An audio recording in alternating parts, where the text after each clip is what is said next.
Now it's a party. Yep. There we go.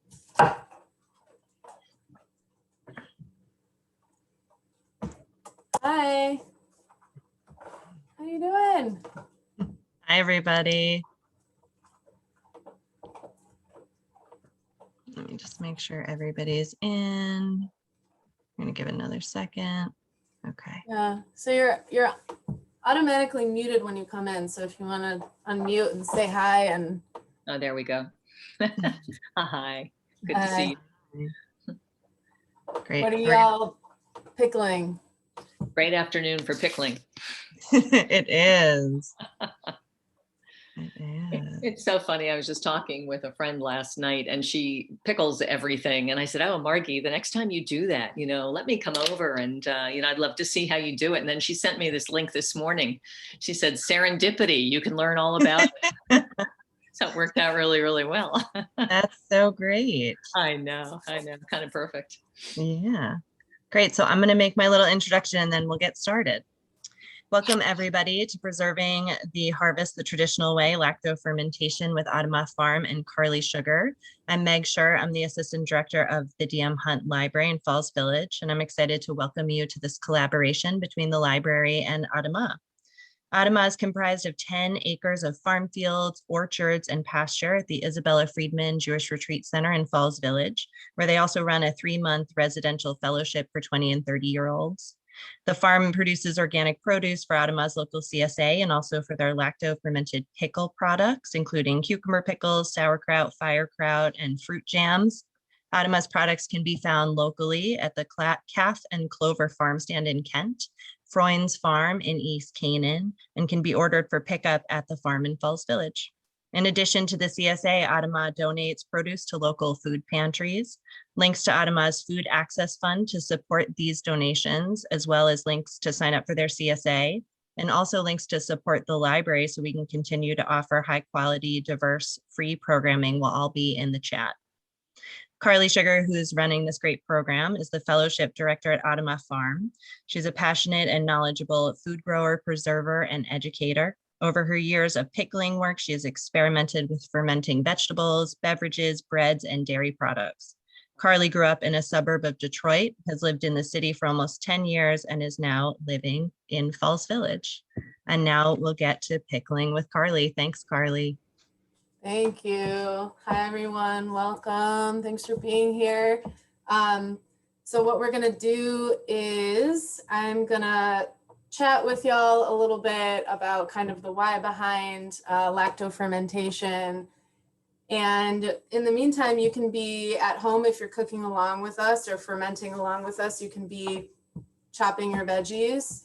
And if you want to be on camera and show us what you're doing, that's great. If you want to be tell us about it in the chat, that's good. If you want to just kick back and listen to me ramble, that's great also.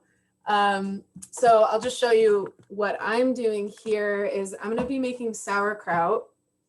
There's kind of two categories of fermented foods with this method. We've got something in a brine, which is like when you think of the traditional kosher dills that are kind of those cucumbers that are floating around in a brine. These are some garlic scapes in a brine, which is garlic scapes are the flowering stalk of garlic and they taste like garlic and they're incredible. And then this is sauerkraut, which we don't add water to. The cabbage has so much water within it that we just add salt and then we're packing it down. So kimchi is kind of also in this category. So if you're making sauerkraut and working with cabbage, you need a bowl to mix things in salt. And you're gonna just kind of slice your cabbage thinly like this and just kind of break it up into a bowl like this. And then if you're working with beets or carrots or radishes, it's kind of up to you. If you can think about how you want to use it. You know, sometimes I'll pickle large chunks of carrot because I want to shred them on a mandolin into a salad, and it's easier to do that with larger chunks. or sometimes I want to just eat them as a snack. So I'll cut them into like half moons or matchsticks. So it's really up to you. But the main thing is that you want everything to be relatively the same size, so that everything is fermenting and changing at the same rate. So go ahead and start cutting up your food, and I will tell you a little bit more about lacto-fermentation. So this is the oldest method of preserving food in the world. There's different kinds of lacto-fermented foods from all over the world. It's kind of like every culture has their pickle, and it's really reflective of the climate of that area and of the flavors of that area too. And even the microbes that we're working with, there's so many different strains that are hanging out in here together and that exist in the world. And those are really reflective of, those are place specific too. So it's kind of like you're bottling the land a little bit in here. So with that in mind, it's really great to source your produce from your local farmer's market, your own garden, a friend's garden, and to cook or to ferment what is in season too. It's a great way to preserve the harvest. You can go to the farmer's market in the summer and get a bulk amount of cucumber pickles, and you can ferment them, and then you can be eating them in the middle of winter when you feel like you're never gonna see another cucumber again because it's been months and months of snow. So a couple of reasons why we ferment foods that I've kind of touched on. One is for preservation. This sauerkraut right here is from 2019, and it's been in my fridge, and it's like a fine wine, and it's just gotten better with age. So that's not to say that all foods kind of hold up that well that long. It's a little bit textural. It's as long as you keep it in the refrigerator, it's not going to be unsafe. There's not going to be any unsafe bacteria or potentially harmful pathogens that are going to develop in here. It's just the texture will become a little softer. It might turn to like mush. The flavor might be too intense and you'll want to throw it away. But we can preserve this food for a long time. Another thing is the flavor. It is a really dynamic, complex flavor, fermented foods. So many of the foods that we eat are fermented, and doing this process ourselves, we really have control over that. If you make a tasty batch of kosher dills that for some reason they just taste better than previous batches you've tried, it might be that there's a specific strain of lactobacilli, which is the bacteria that we're partnering with in this effort, that tastes really good to you. So you can use that brine, part of that brine, as almost like a starter for your next batch. So you would add a little bit of the brine in with what the new batch that you're making. And this is different than vinegar pickling too. So we don't need any vinegar for this. Vinegar pickling is great because you can the food and it's shelf stable. The downside to that is the beneficial bacteria or probiotics that we're working with, and that's what vinegar is. It's bacteria creating an acidic environment. You kill that bacteria through the canning process, so you don't get that added benefit. With lacto-fermentation, or fermenting with lactobacilli, we have to keep them in the refrigerator, but there's so many health benefits to eating bacteria, probiotic rich foods. It's good for your immune system, for your digestive system. What else? Why else do we ferment? Yeah, it's a way to like connect to our ancestry and kind of reclaim these food skills that used to be passed down generation to generation. And maybe you can think to a relative that you have, maybe a few generations back that processed a lot of food in the home. And, somewhere along the way, we kind of stopped passing that information down. And a lot of that has to do with the industrialization of our food system and us outsourcing these processes out of the home, which, can be very convenient. And it's a privilege to have the time to do things like this. but we lose a lot of control. We lose control over how things are sourced, the ingredients that go into things like shelf or store-bought pickles. There's a lot of added preservatives that you'll find. You lose control over, knowing how the food was grown. Was it grown organically? How are the people treated who were growing it? Were they paid a living wage? So you lose a lot by outsourcing these things. And it's also just like fun and a really nice, like, confidence boosting thing that just makes you feel a little bit more self-sufficient and resilient in a world where we can feel like really hopeless sometimes, and like we don't have these skills and don't know enough. And this is something that is so safe and easy to do. So I'm going to tell you a little bit about the process and kind of the science behind it. So we're working with raw vegetables. This is a red cabbage. On the skins of fruit and vegetables lives this bacteria called lactobacilli, and it's a beneficial bacteria, as I mentioned.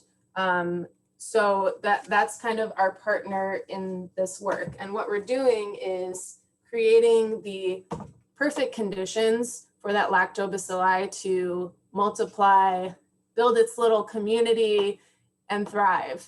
And the lactobacilli eat the sugars that are drawn out of the vegetables using salt, which we'll add. They eat the sugars and they produce carbon dioxide and lactic acid. So that's where you see like little bubbles in fermented foods. That's the carbon dioxide. That's a byproduct of this process. And the lactic acid creates an acidic environment, which preserves the food. So it's an acidic environment, it's a salty environment, and lactobacillus is an anaerobic bacteria, which means it likes to be, without oxygen. So as long as everything's under the brine level and not exposed to oxygen, it's safe to eat. It's not going to go bad. The lactobacilli are so robust and so strong and so resilient that if any potentially dangerous, fungi or bacteria tries to come move in, it's not going to be able to. Does that make sense? So that's kind of like, I don't want folks, there's, things like botulism that we worry about. That's with shelf stable foods. These are in the refrigerator. It's a high acid environment. So very, very safe to make and eat. Any questions so far? I'm talking a lot, but you'll go ahead and unmute if you have a question or put it in the chat. Just about what we've talked about so far. I just have a question about the salt that's added. So for people who shouldn't be eating a lot of salt, are fermented products not good for them? Or does it, because you're fermenting, does it kind of change the actual composition of the salt? I mean, I don't know how to phrase that, but. Yeah, it's a good question. I would say that the final product that you end up with still has a high salt content. So it's definitely something to keep in mind. You can like rinse off, pickled cucumbers when you take them out of the brine, but that through osmosis and things, that solution with salt, it's going through the skin, it's going into the food. So be cautious about that. But you can also, experiment over time. I just dropped a link in the chat that is a recipe and instructions for what we're doing, and it'll tell you how much salt per pound of vegetable. And it's an art, not a science. So that's kind of a recommendation. But if you want to try some batches with less salt, you can, see how low can you go with adding salt. So let's look at that for a second together. It is this PDF. And if you scroll down to page 3, you'll see the recipe. So for dill pickles or anything that is in a brine, so your root vegetables, garlic scapes, anything that's not cabbage based, you're gonna add 1 tablespoon of salt per 1 pound of vegetable. And again, just roughly guess how many pounds is your food. And then for cabbage, 1 pound of cabbage to 1.5 teaspoons of salt. And something to keep in mind with salt is you want to make sure that you're using non-iodized salt. So table salt that is fortified with iodine will not work in this process. And that's because what does iodine do to bacteria? It's a sterilizer, right? It kills the bacteria. So it won't work. You can use kosher salt, and kosher salt gets its name from traditionally being used to salt meats in kosher butchers, and also for making kosher dill pickles. So kosher salt, sea salt, mineral salt, anything that, or just table salt that doesn't have iodine is fine to use. And you want to use produce that is somewhat fresh, doesn't have a lot of blemishes. I've peeled off a lot of the outer layers of this cabbage. So I have, what's nice and firm and crispy. If you try to use, older food, it'll work. It just might not be as good of a texture. It might just be a little bit more mushy. Okay. So with the cabbage, I'll show you this and then I'll talk through the brine. So I've got this is like a 1/2 pound of cabbage. This, you can kind of see how big the pieces are. Sorry, my dog is barking at nothing.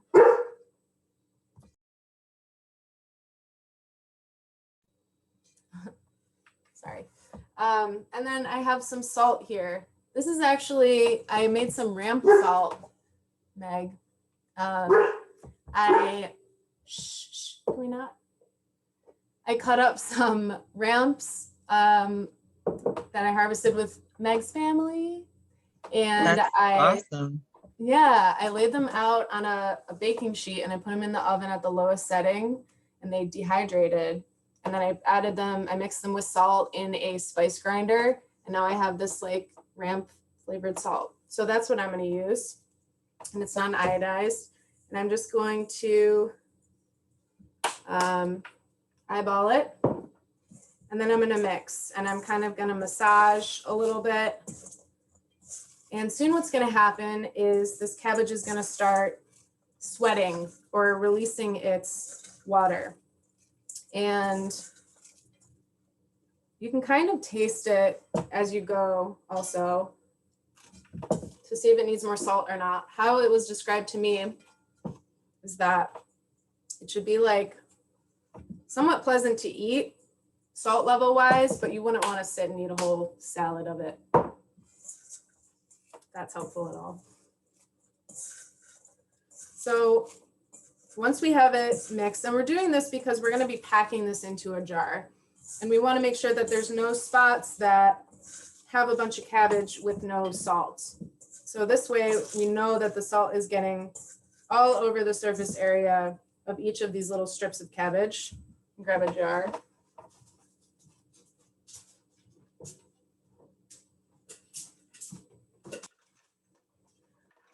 Old sauerkraut jar. So now I'm just going to start packing it in. And this is a pint-sized jar. I don't think it's going to fill it up. Well, maybe it will fill it up. So as it starts getting full, I'm just pressing down, compacting it. And overnight, depending on how fresh your cabbage is, with over an hour or overnight, it's going to release more and more of its water, and it's going to create its own brine. And so that's another reason we're packing it down, is so that when there is brine that's released from here, we can pack this down so that the brine will be above all the little pieces of cabbage. So you want to leave, at least a 1/2 inch of headspace or air, between the food and the top of the jar. That way there's room for the brine to come up and cover everything without touching the lid. And there's a little bit of airspace above that for this thing to get funky and bubble and possibly overflow. But try to avoid that. So at this point, I'm going to label this because I can't tell you how many times I've found a mysterious jar in the back of the fridge that I fermented something in, you know, months ago, and I don't eat it because I don't know what it is and when was it really made. And so I'm going to write kraut and the date. So tomorrow morning, I'm going to take off the lid, and you might hear a little bit of gas escape. That's that carbon dioxide escaping, which is fine. And this is what you want to do every day.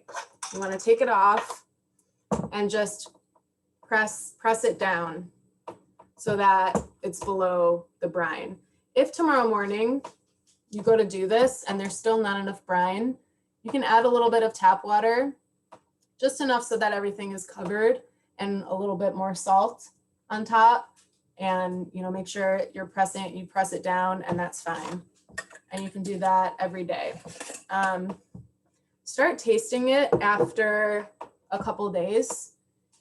And it's really, again, like a preference thing, flavor and control. Again, you can decide if you like your sauerkraut a little more salty and a little less acidic. You can put it in the fridge and leave it out on the counter and fermenting for less time.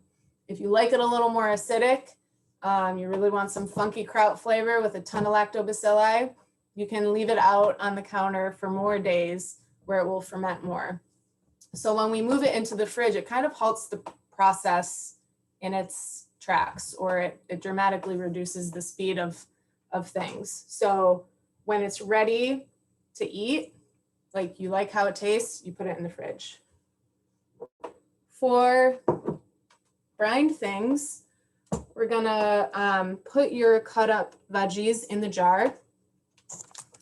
And then you can add your salt by measurement, and you'll fill it up with water. Again, you want there to be enough water to cover everything.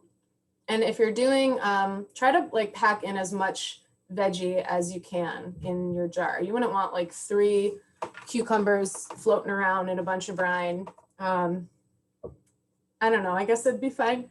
It's just, I think it yields better results to have it a lot going on in the jar. There's a lot of food supply for the lactobacilli. So you add enough water so that it's above the vegetables underneath. And I still have some airspace on top of that. I'm not gonna be able to open this. Anyway, there's some air on top of that as well. And then you'll close it. So you've got your veggies, your salt, your water, and then you can shake it to make sure the salt is kind of dissolving into the water. Label it, date it, put it on the counter. Every day you're gonna open it, allow those gases to escape. Some people call it burping your jar, like little vegetable pickle baby. So you can allow the gases to escape and give it a good shake just to make sure that everything's getting coated with that brine. And again, after about 3 to 5 days, depending on how warm it is in your kitchen, you can start tasting it every day. And the longer it's out, the less salty it is, and the more acidic it becomes. If you want to flavor things with stuff other than just salt, I really like just plain sauerkraut with just the vegetables and the salt. But you can really have fun with it. You can experiment. I would say, like, think about flavor profiles and don't, you might not want to do like ginger, turmeric, and dill, because like one of them might take over and it'll be lost. So good combinations are ginger and turmeric together. It's really good with sauerkraut. Garlic and dill, that's like the classic kosher dill pickle flavor combo. You can get pickling spices, which is a mix of bay leaf and different seeds like mustard seed, fennel seed, cumin seed, peppercorn. It's kind of a mix of different yummy seeds, and you add around a tablespoon per pound of vegetable of that. And that goes well with garlic and dill as well. So experiment, have fun with it. Let's see, am I missing anything? Any questions at this point? Carly, do different vegetables ferment for different amounts of time? Yes. Thanks for asking that. So if you think about like density, it takes longer. The more dense something is, the longer it takes for it to be processed. So we're cutting this cabbage up really thin, but we're packing it all together. So, I mean, I would say it takes much longer for pickled beets to finish than something that's thinly sliced like sauerkraut. So that's why tasting it is so important. And that's kind of another like beautiful thing about doing this process is it becomes this little ritual that you do every day. You're like kind of tending to this, there's this thing you have to do every morning, which we all have a lot to do, but there's something like oddly comforting about that. And so you can go through that process of checking your jar, caring for it, tasting it, deciding if you want it to stay out or not. And yeah, some people will leave it for a couple weeks.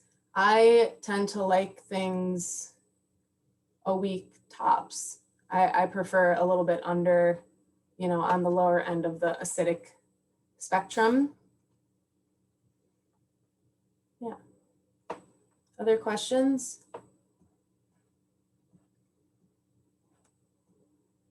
What are some other vegetables that you like to pickle? Well, so I've got here's some Adamah firekraut. This stuff is so good, and it's just red cabbage, salt, and hot peppers. And I don't know, it's just amazing. It's a little spicy. I like to do kimchi, which is a Korean spicy pickled cabbage, traditionally using Napa cabbage, and then this hot Korean red pepper flakes, Korean red pepper powder. And this has ginger and onion and carrot and a little apple in it as well. I made hot sauce last summer. So this was awesome because like sometimes you have so many hot peppers, and how many hot peppers do you really need? And this is a really great way to process and preserve them and use them, for over a year. So I did this brine process with the peppers whole, and I did some carrots in there too, and some sweet pepper in with the spicy pepper. And then when they were done, I took everything out of the brine, put it in a blender, added a little bit of brine at a time until it was like the consistency that I wanted. You can strain it through a sieve too if you like more of a Tabasco kind of thin hot sauce, or leave it chunky if that's your bag. I also have this is an interesting kind of random thing. These are soy sauce preserved shiitake mushrooms. So this is a different process. There's a little bit of Japanese cooking wine and some soy sauce, and I sliced up a bunch of shiitake mushrooms, and they are, I want to show you one. They're just like flavor packed, umami filled things to add to. I add this to salad dressings. I add it to soups and stir fries. I feel like they say that about everything. Add it to soups and stir fries and sandwiches, but add it to soups and stir fries and sandwiches. What else can you do? Yeah, there's preserved lemons. Like that's a big thing in North African countries. Morocco, I'm thinking of specifically, where they'll take lemon and they'll pack them in salt, and they preserve lemons, and they use that to cook with, like they'll marinate chicken with it. I don't know what else they do with it, but it's delicious. What else? Yeah, pickled beets are really delicious, really good.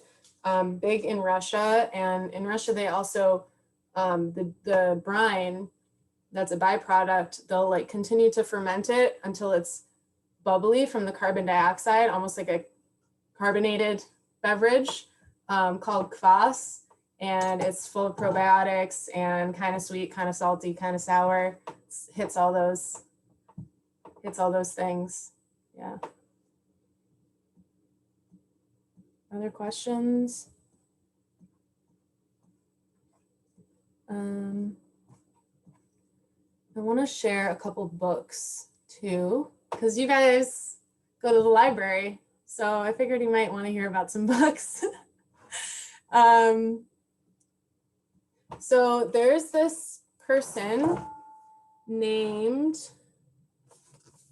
Sandor Elix Katz, and he's written a couple fermentation books that are just fantastic.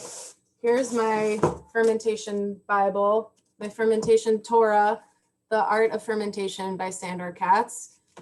It's a thick one, but it's got everything. It has mead and sourdough and, how to make tempeh and how to make sauerkraut and all the kind of basic things. And we have both of them at the library. You have it at the library? Both of them, yep. Ooh. So there's that one. There's this one is Wild Fermentation. It's a little bit, it's much shorter.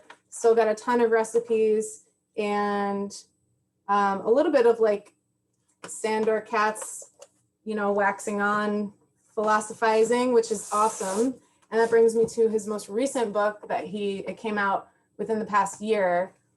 If y'all don't have this at the library, order it. It's called, yeah, I'll have to get it. It's called Fermentation as Metaphor. And fermentation is ripe with metaphor. There's so much that he talks about in here. He's got these different photos of these yeasts and bacteria and different things used in fermentation under a microscope. And they're really beautiful. But he talks about there's just so much. He talks about how, for example, of this fermentation as metaphor idea, this idea of purity and sanitation and the false and kind of dangerous notion of approaching things wanting to eradicate any potentially dangerous, unseen, invisible beings or forces for control and sanitation. And we've seen how that approach can wreak havoc on the land. That's the same approach that says we're going to use Roundup and kill all the weeds in the entire cornfield. But you're also killing, a bunch of beneficial plants and microbes under the soil that causes the soil to be really unhealthy and very susceptible to all kinds of things, windstorms, drought, and also how it can wreak havoc on people.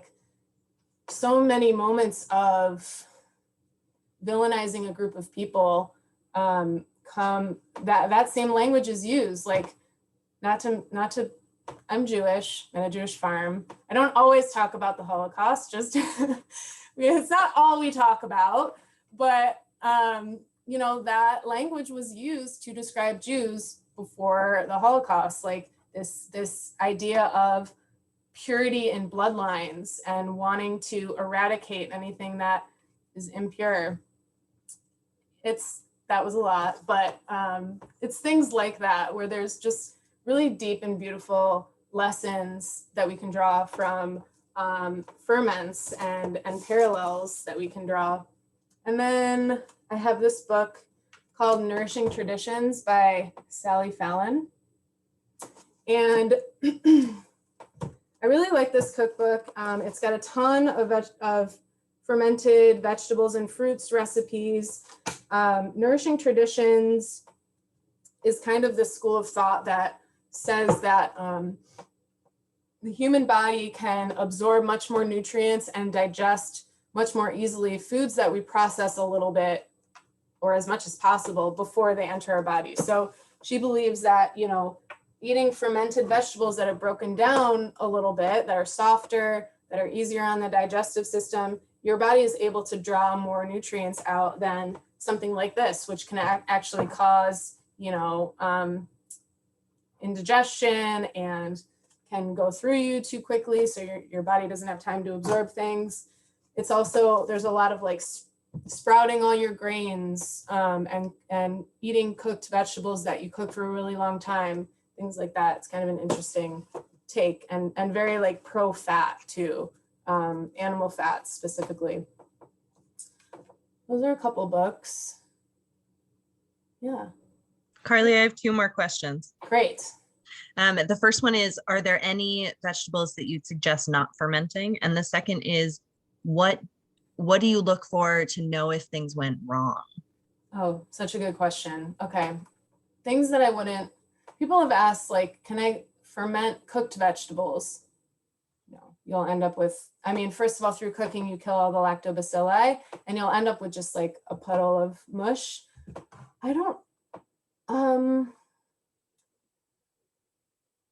Things I want to say, like, there's nothing you can't ferment. There's no vegetable that you can't, but I would imagine that like really soft vegetables like spinach, just like soft and tender and delicate things like that. You could ferment them for, a day or 2 maybe and get some interesting flavor, but it's probably going to become like really soft and mushy and fall apart very quickly. People do green tomatoes because they're nice and firm. And that's really good. Pickling like whole green tomatoes and then making fried green tomatoes out of that. That is some magic. I want to say eggplant, but that's the thing. There's cultures who have like pickled eggplant, and it's probably delicious. I just don't know how to do it. So how do you know when something goes wrong? It's very obvious, and you have to trust your senses. Again, like that's something that I really love about lacto-fermentation. Again, with that like sterility, scientific approach. Don't get me wrong, I love science and I'm here for it. And like, there's a lot of mystery and a lot of like trusting your intuition and like leaning on your senses and the knowledge that you're gaining just by like observing this thing. So with that in mind, if it smells like garbage, something probably went wrong. A little bit of funk is normal. If you smell sauerkraut, it smells a little bit gaseous, I guess would be a good way to say it. A little bit funky, but if it smells like rotting garbage, like a compost pile, it doesn't have enough leaves in it, that is an indicator, and you'll be like repulsed by it. A little bit of funk is good. Another thing is I once made pickled beets with iodized salt by accident, and when I went to like pull them out, the brine was like viscous and slimy, and I was like, something's not right here. So trust your senses. If something looks wrong, if it smells wrong, if you feel like you don't want to eat it, then there's probably reason for that. Things that are normal, that funky smell, if there is some that you leave above the brine, it can get mold on it. And you can actually just take off what's on top, and what's underneath is still very good and safe to eat. So you can just take that top layer off. Another thing that's normal is, you'll find this with things in brine especially. This doesn't have it, but there's like a flaky white yeast that can be kind of floating on the top or as a sediment on the bottom. That's completely normal. It's like a byproduct. It's not dangerous. Anything fuzzy or green or growing on top, you'll want to take that off. Somebody's asking what makes something go wrong. Make something go wrong. I think using that iodized salt, perhaps not using enough salt, but I think you'd really have to go very light for that to happen.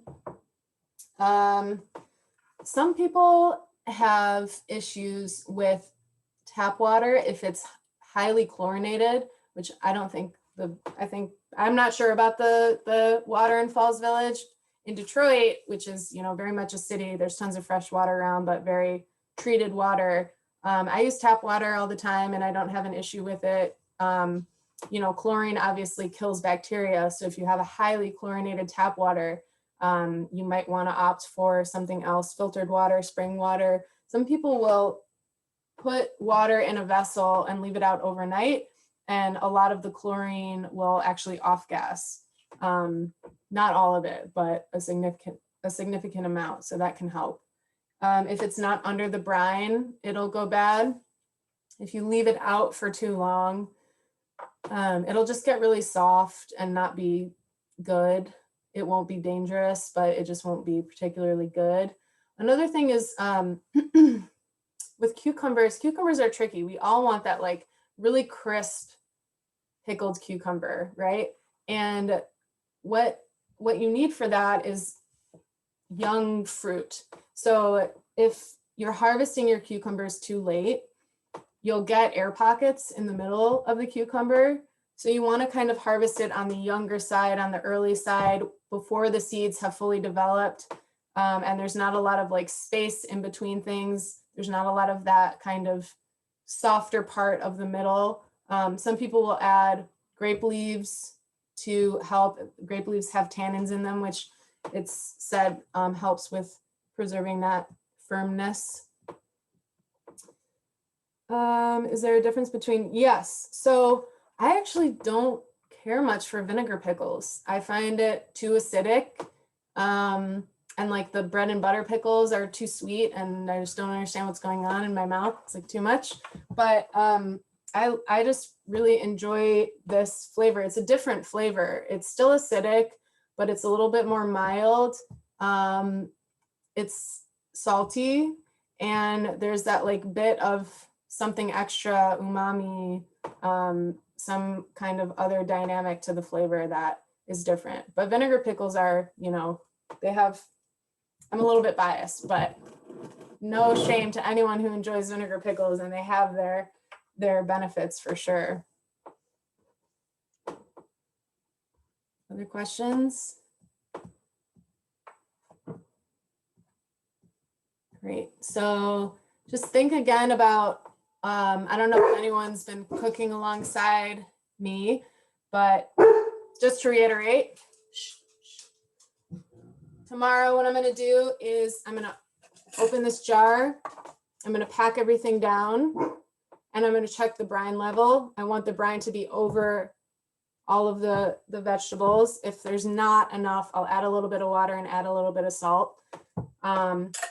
Keep it packed down and, burp my jar every day, taste it after a couple days. And same with the brine things. Tomorrow I will shake it, burp it. And then after a few days, still can't open this jar. After a few days, I will taste things. And once it's at a point that I like the flavor, I'll move it into the fridge. And you can also like take half of it out and put that half in the fridge and leave the other half out for longer. So you can like try some different timings. And, if you want to really nerd out about it, you can like take notes about how much salt and how much time and like really dial in your recipe if that's your style. Carly, there's one more question. Is this process called brining? Is using vinegar also called brining?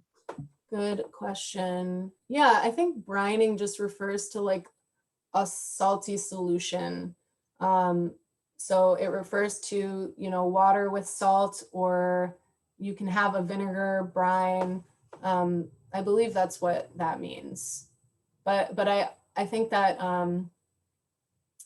most commonly it refers to salt water. So you think about like brining a turkey, you're, leaving that turkey in salted water overnight, or dry brining without the water and just the salt. But I've heard people say vinegar brine too. Great. Well, thank you so much, everybody. I hope you go on to feel empowered to preserve the summer harvest and take some of these food processes into your home and have a lot of fun playing around with it. Awesome. Thank you, Carly, so much. And thanks to everybody for coming to learn to pickle this afternoon. Thank you.